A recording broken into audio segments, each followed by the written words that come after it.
ব্রাজিলের নতুন কোচ দরিভালের আন্ডারে ব্রাজিল এখন পর্যন্ত ম্যাচ খেলেছে 7টি। তার মধ্যে 4টি ছিল প্রীতি ফুটবল ম্যাচ এবং 3টি ছিল এই কোপা আমেরিকার প্রথম রাউন্ডার ম্যাচ। এই 7টি ম্যাচ না হারলেও ব্রাজিল কিন্তু ম্যাচ জিতেছে মাত্র 3টা, 4টি করেছে ড। তার মধ্যে ইংল্যান্ডের সাথে যে জয়টা সেটাই এই কোচের সব থেকে বড় প্রাপ্তি। তবে আজকে সকালে কলম্বিয়ার সাথে যে ম্যাচটা খেলেছে, এর থেকে বাজে খেলা আমার মনে হয় ব্রাজিলের কোনো দর্শকরা কোনো সময় ব্রাজিলের থেকে পেয়েছে।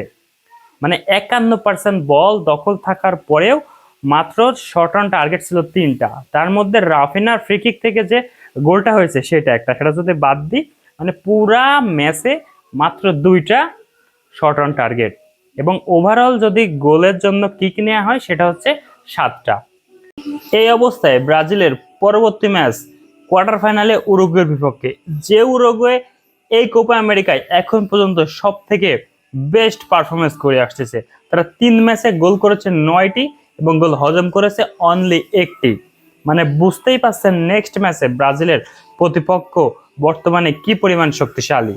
এবং লাস্ট দেখাতেও কিন্তু উরুগুয়ের সাথে ব্রাজিল 2-0 গোলে হেরে গিয়েছে। তার মানেই আগামী ম্যাচটা ব্রাজিলের জন্য কঠিন এক ম্যাচ হতে চলেছে। এবং সেই ম্যাচে বর্তমানে ব্রাজিলের সেরা স্টার নাম্বার 7 ভিনি তাকে পাচ্ছে না। তিনি আজকের ম্যাচে এবং গত ম্যাচে দুই ম্যাচে হলুদ কার্ড খাওয়ার কারণে তিনি সাসপেন্ড হয়েছে। সেই জায়গাতে হয়তোবা কোচ আর্সেনাল স্ট্রাইকার মার্টিনেল্লিকে মাঠে নামাবে। কিন্তু কোচের অবশ্যই আমি মনে করি যে একটা নির্দিষ্ট টিম ফিক্সড করা উচিত, যে প্লেইং 11 যারা স্টার্ট করবে প্রত্যেকদিন এক্সপিরিয়েন্স না করে একটা টিম নিয়ে স্টার্ট করে প্রয়োজন অনুসারে প্লেয়ার চেঞ্জ করা আমি মনে করি সব থেকে যুক্তিগত কাজ হবে। এখন সেটা কোচের অবশ্যই প্ল্যান আছে, কোচ কি করবে উরুগুয়ের সঙ্গে সেটা আমরা মাঠেই দেখতে পারবো। এবং ব্রাজিলের যে দর্শকরা আছে তাদের উদ্দেশ্যে আমি বলতে চাই, আজকে যে খেলা খেলেছে অবশ্যই আপনারা এই খেলাতে হতাশ হয়েছেন এবং ব্রাজিলের প্রতি হয়তো মনক্ষুণ্ণ হয়েছেন। কিন্তু আপনার একটা জিনিস মনে রাখতে হবে যে সবকিছুরই ভালো এবং মন্দ দিক রয়েছে। হ্যাঁ, ব্রাজিল সবসময় আপনাদের ভালো, আমরা সাপোর্টার হিসাবে সবসময় আশা করি যে ব্রাজিল ভালো খেলবে, কিন্তু একটা টিম সবসময় তো একই ধারে ভালো খেলতে পারে না, তাদের খারাপ ম্যাচ আসবেই। প্লাস আমাদের কোচটা নতুন, হয়তো তিনি সময় নিচ্ছে।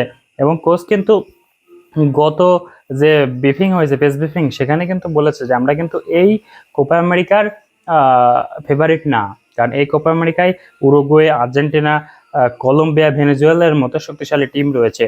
ব্রাজিলের বর্তমান প্রেক্ষাপট এবং সবকিছু চিন্তা করেই কিন্তু কোচ এই কথাটা বলেছে। তো সেটা আমরা মাথায় রেখে, কোচের উপর বিশ্বাস রেখে আমরা উরুগুয়ের সাথে খেলাটা দেখব।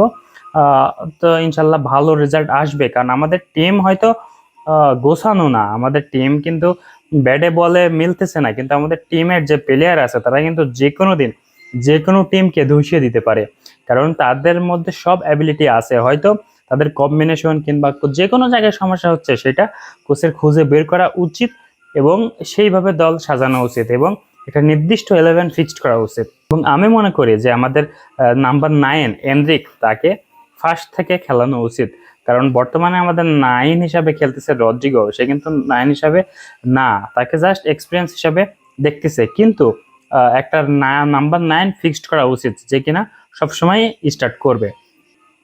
তো সব মিলে ইনশাল্লাহ ব্রাজিলের আজকের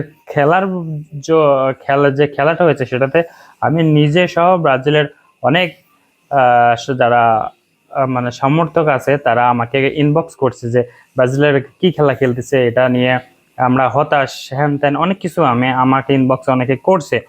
তো সেটা যাই হোক, আমি সবার উদ্দেশ্যে বলতে চাই তারা হতাশ হবেন না। ব্রাজিলের দিনটা ছিল না, আজকে গোল পাই নাই, প্লাস ভিনির হলুদ কার্ডটা পেয়ে গেছে, নেক্সট ম্যাচে আমরা পাবো না। তো সব মিলে দেখা যাচ্ছে স্টার্ট করবে হয়তো মার্টিনেল্লি, সে দেখা যাচ্ছে ভিনি থেকে ভালো খেলে ম্যাচটা জিতে নিয়ে আনতে পারে। তো সব মিলিয়ে আশাহত হবেন না, সবাই খেলা দেখবেন এবং অবশ্যই ব্রাজিল আপনাদের ভালো খেলা উপহার দিবে। ধন্যবাদ।